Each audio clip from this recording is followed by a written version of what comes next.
दोस्तों, आज के इस वीडियो में हम बात करेंगे कि क्लास 9th के भौतिक विज्ञान का चैप्टर 2 गति का ऑब्जेक्टिव क्वेश्चन जो है उसके बारे में बात करेंगे। तो सबसे फर्स्ट नंबर सवाल क्या है, प्रश्न नंबर 1 कि ओडोमीटर मापता है। तो आपके पास ऑप्शन नंबर 1 है चाल को, ऑप्शन नंबर 2 दूरी, ऑप्शन नंबर 3 समय, ऑप्शन नंबर 4 औसत चाल। तो इसका सही आंसर हो जाएगा आपको ऑप्शन नंबर 2। ओडोमीटर जो है दूरी को मापता है।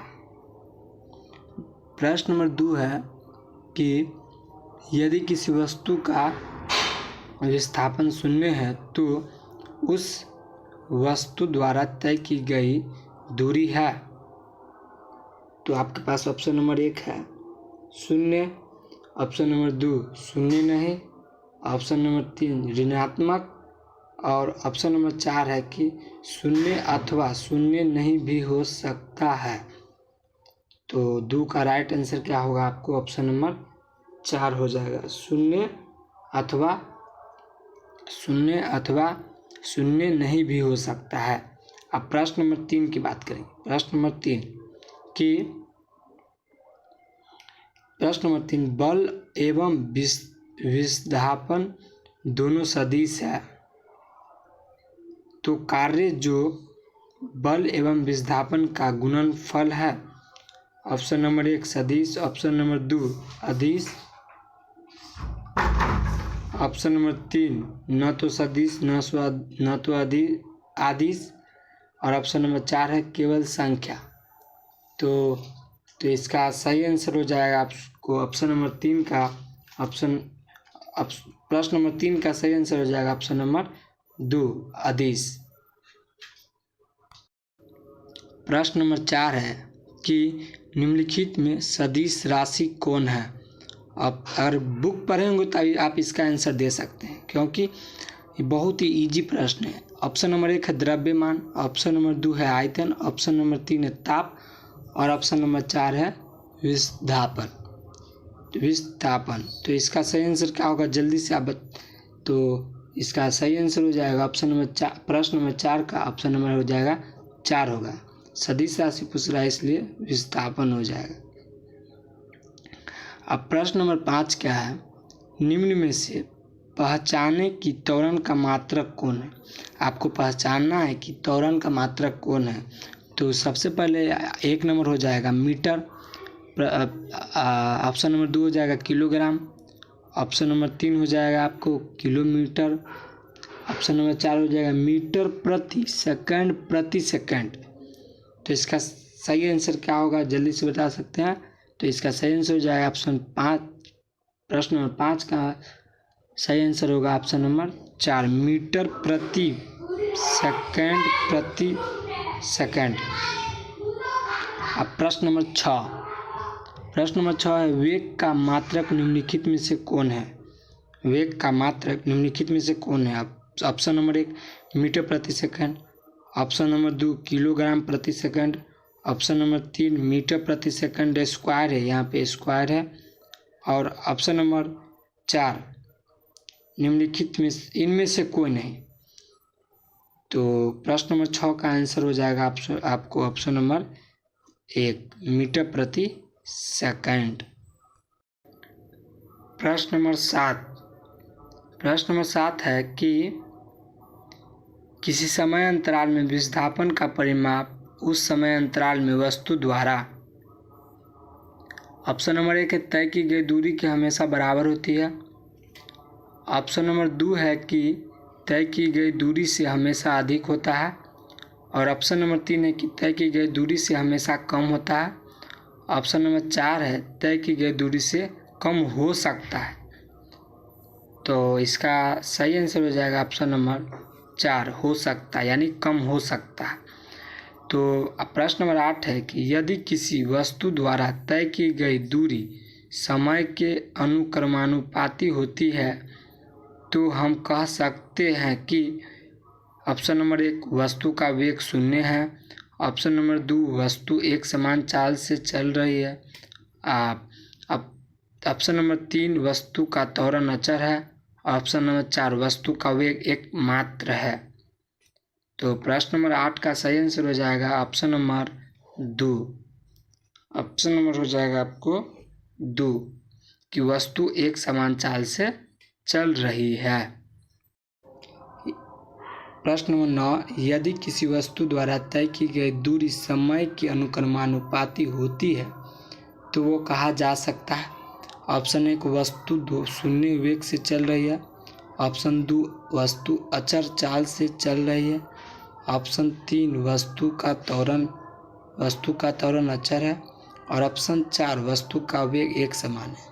तो इसका सही आंसर जो हो जाएगा ऑप्शन नंबर 3 हो जाएगा, वस्तु का त्वरण अचर है। अब प्रश्न नंबर 10 एक समान त्वरित गति में कण का गतिपथ हो सकता है। ऑप्शन 1 रेखीय सरल रेखीय। ऑप्शन 2 है परावलयीय। ऑप्शन 3 है दोनों। और ऑप्शन नंबर 4 है कि कोई नहीं। तो इसका सही आंसर हो जाएगा ऑप्शन नंबर 3 दोनों।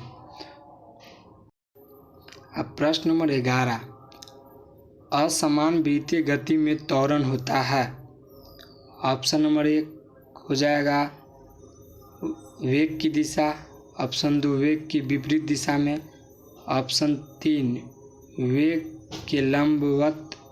ऑप्शन 4 इनमें से कोई नहीं। तो 11 का आंसर हो जाएगा ऑप्शन नंबर 4 इनमें से कोई नहीं।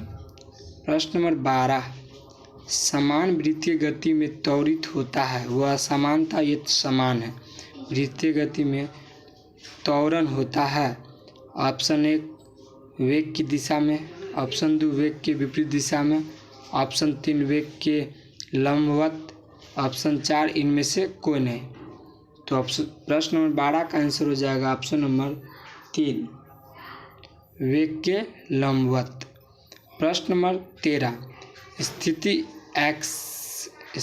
x और समय को t से ग्राफ से प्राप्त होता है। हम स्थिति को x मानते हैं और समय को t लेते हैं।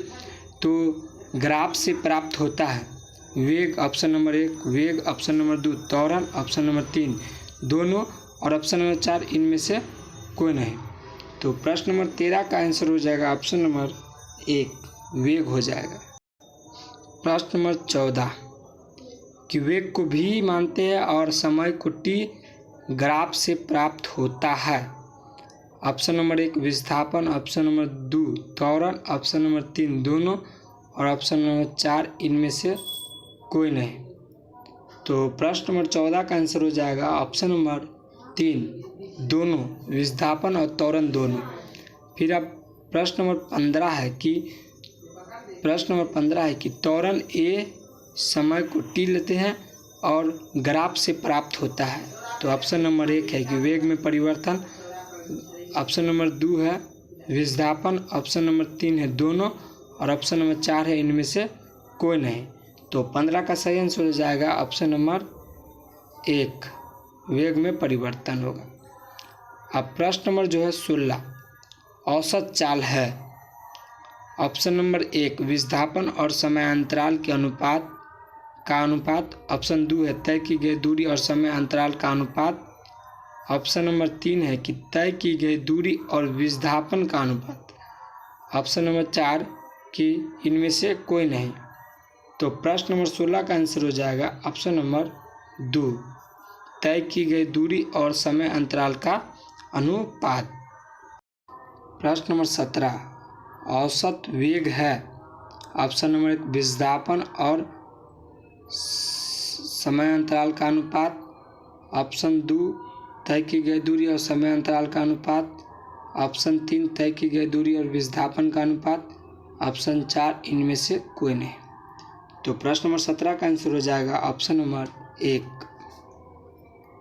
फिर अब प्रश्न नंबर 18 औसत वेग औसत चाल समान होते हैं। ऑप्शन 1 सरल रेखीय गति में। ऑप्शन 2 वृत्तीय गति में। ऑप्शन 3 वक्र प्रस्थीय गति में। ऑप्शन 4 इनमें से कोई नहीं। तो आपका राइट आंसर जो हो जाएगा ऑप्शन नंबर 1 सरल रेखीय गति। प्रश्न नंबर 19 कि वक्र पथ पर चलते हुए कण द्वारा समान समय अंतराल में समान दूरी तय की जाती है। कण की गति, ऑप्शन नंबर एक समान चाल की गति, ऑप्शन 2 असमान वेग, ऑप्शन 3 अर्ध समान गति, ऑप्शन 4 इनमें से कोई नहीं। तो प्रश्न नंबर 19 का आंसर हो जाएगा ऑप्शन नंबर एक समान चाल की गति। अब प्रश्न नंबर 20, विस्थापन और तय की गई दूरी समान है। ऑप्शन नंबर 1 है सरल रेखीय गति में, ऑप्शन 2 है वृत्तीय गति में, ऑप्शन 3 है दोनों और ऑप्शन 4 है इनमें से कोई नहीं। तो प्रश्न नंबर 20 का आंसर हो जाएगा ऑप्शन नंबर 1 सरल रेखीय गति में। अब प्रश्न नंबर 21 जो है, वेग है समय के साथ। ऑप्शन नंबर 1 है आपका विस्थापन की दर, ऑप्शन नंबर 2 है तय की गई दूरी की दर, ऑप्शन नंबर 3 है स्थिति परिवर्तन और ऑप्शन 4 है कि इनमें से कोई नहीं। तो 21 का जो राइट आंसर हो जाएगा आपको ऑप्शन नंबर 1 हो जाएगा, ऑप्शन नंबर 1 हो जाएगा। अब प्रश्न नंबर 22 की बात करेंगे कि वेग की दिशा बदलने की दर को कहा जाता है। तो आपके पास ऑप्शन नंबर 1 है अभिलंब त्वरण या अभिकेंद्र त्वरण, जिसको हम अभिकेंद्र त्वरण भी कह सकते हैं, अभिलंब त्वरण को। अब ऑप्शन 2 स्पर्श रेखीय त्वरण, ऑप्शन 3 गुरुत्वीय त्वरण और ऑप्शन 4 है बहुमुखी त्वरण। तो 22 का सही आंसर जो हो जाएगा ऑप्शन नंबर 1 हो जाएगा। प्रश्न नंबर 23 की बात करेंगे कि वेग का मान बदलने की दर को कहा जाता है। ऑप्शन नंबर 1 है आपके पास कि अभिकेंद्र त्वरण, ऑप्शन नंबर 2 है स्पर्श रेखीय त्वरण और ऑप्शन नंबर 3 है गुरुत्वीय त्वरण और ऑप्शन 4 है बहुमुखी त्वरण। तो 23 का जो सही आंसर हो जाएगा आपको ऑप्शन नंबर 2। अब प्रश्न नंबर 24, निम्न में से कौन सदिश है? वो सदिश राशि सा या चाहे अदिश राशि होगा, लेकिन यहाँ पे सिर्फ पूछ रहा है कि सदिश। यहाँ पे गौर करिएगा, कभी भी आप यहाँ पे फंस सकते हैं कि यहाँ पे बोल रहा है सदिश। तो आप क्या लिखेंगे?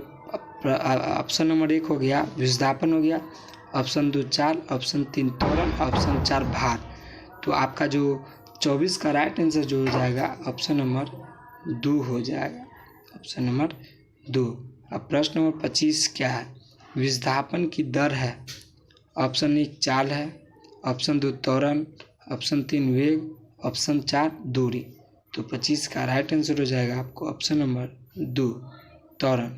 सो दोस्तों, वीडियो कैसा लगा? अच्छा लगा तो कमेंट करें और ज़्यादा से ज़्यादा शेयर करें। आप लोग वीडियो देखते हैं पर सब्सक्राइब नहीं करते हैं।